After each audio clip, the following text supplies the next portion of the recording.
Welcome back to Special Report. In just a few moments, we will speak with the president of the Democratic Republic of Congo. But first, let's take a look at the history of the conflict in his country. This region has been ravaged by war over religion, ethnicity, and minerals since the 1990s. More than 6 million people have died. Now, the first conflict began amid the 1994 Rwandan genocide. It's when the Hutu extremists in Rwanda killed an estimated 1 million Tutsis and moderate Hutus, other groups.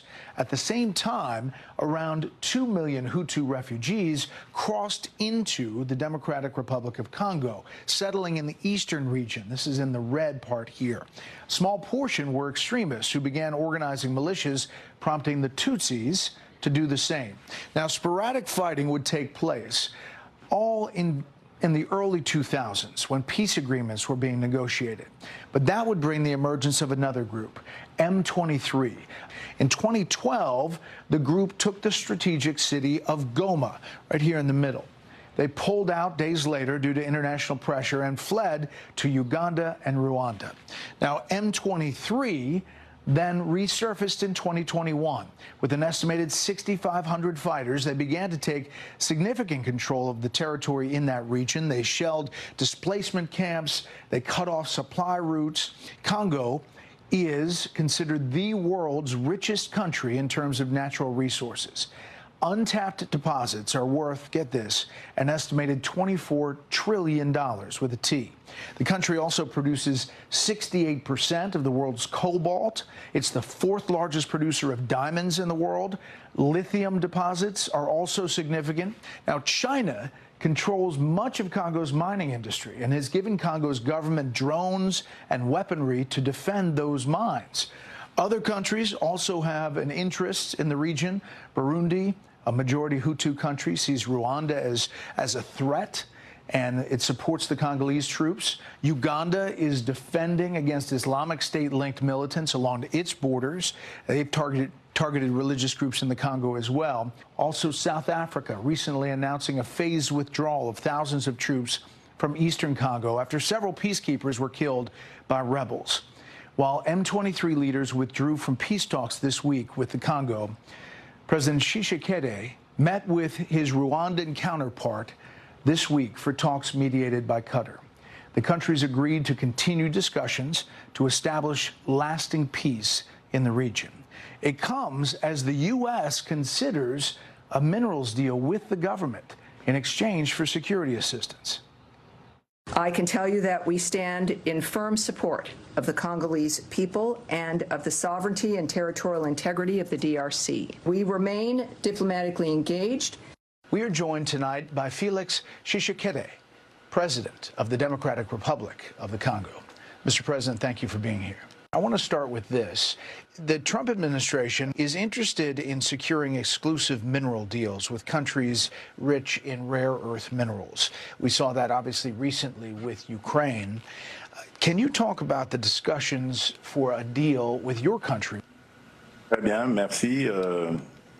Thank you very much. Good evening to you. We are looking for partnerships, and we have established partnerships with many other countries, and we think the United States of America, given its role and influence around the world, is an important partner to have.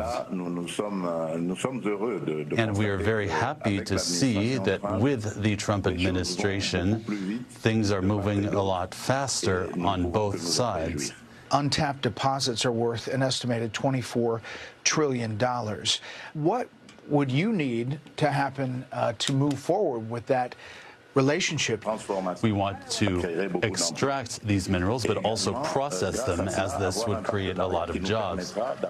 And we want a partnership that will provide lasting peace and stability for our countries, which we need. It's a dangerous place, the Congo. How would a U.S. company guarantee safety on the ground? We can build our defense and security capabilities. And I think that the U.S. is able to use either pressure or sanctions to make sure that armed groups who are in the DRC can be kept at bay. Mr. President, the United States has been concerned about China's influence in Africa, particularly in the DRC. How would you manage this relationship with Beijing while maintaining ties with the U.S. that you obviously want to expand? Nature abhors a vacuum, as the saying goes. It's not that China is waxing in Africa. It's more that America is waning in Africa, and we would be very happy to have our American friends here who used to be more present than China in the 70s and 80s. How do you think a minerals deal, if it comes to fruition, would benefit Americans? Silicon Valley companies know exactly what I mean. And so I think this partnership will help these industries develop more and more innovative products. I want you to address, if you could, and talk about the fighting in eastern DRC, and how do you intend to resolve it? The DRC has a neighboring country called Rwanda, which about 30 years ago experienced a genocide. The international community at the time asked us to open our borders to receive droves of refugees who were fleeing the fighting and the massacres. And since then, unfortunately, this hellish situation that was in Rwanda at the time has seeped into the Democratic Republic of the Congo. That is why we insist on having sanctions. Last thing, Mr. President, it has been 50 years since one of the greatest sporting events involving U.S. athletes, the Rumble in the Jungle. It took place in your capital, Kinshasa. 1 billion people watched Muhammad Ali, expected to lose, defeat George Foreman in that fight. Can you talk about the legacy of that fight for your country and the United States? Yes, of course.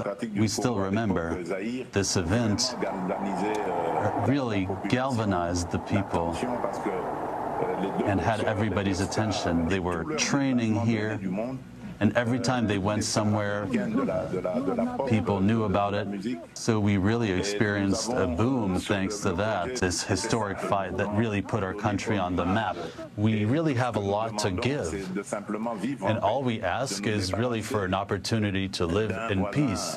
Well, Mr. President, we appreciate the time, and we look forward to following all news out of the Congo and the DRC, and we'll follow this relationship with you and the U.S. Thank you very much, sir. Merci, Mr. Bayer. Thank you very much, Mr. Baer.